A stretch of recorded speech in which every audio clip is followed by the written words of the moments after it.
Après que vous ayez suivi une formation en pisciculture, quelle est la prochaine étape? Dans cette vidéo, je vais vous donner la prochaine étape à suivre après une formation en pisciculture. Vous devez, à travers la formation, déterminer si vous devez commencer petit ou grand. Et nous conseillons très généralement de commencer petit et rêver grand. Alors, quand vous devez commencer petit, ça veut dire quoi? Vous devez commencer la pisciculture à la maison, à proximité. Une pisciculture hors sol, plus précisément en bas hors sol ou en tank. Les réservoirs d'eau que vous voyez très généralement, les cuves de 1000 litres, vous pouvez les installer à la maison et commencer cette activité petit pour comprendre déjà ce qu'on vous a dispensé en formation de manière théorique et pratique. Concrètement, vous-même, vous aurez la main dans la pâte pour mieux comprendre cette activité en un premier temps.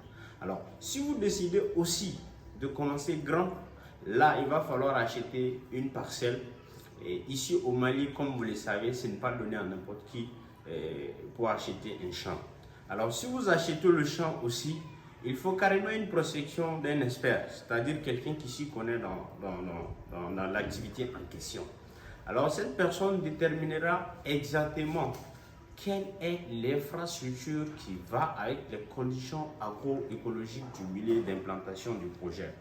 Alors, c'est à travers cette prospection qu'on arrivera à déterminer exactement comment aller à la prochaine étape qui est la mise en place des infrastructures de production et ensuite l'acquisition des matières premières pour commencer l'activité.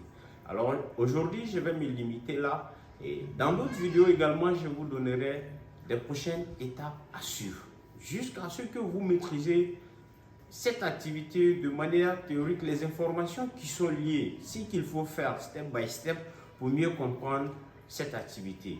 Alors, c'était Mamadou Doukara et gérant de Maliba Aquaculture. Je vous remercie. Merci.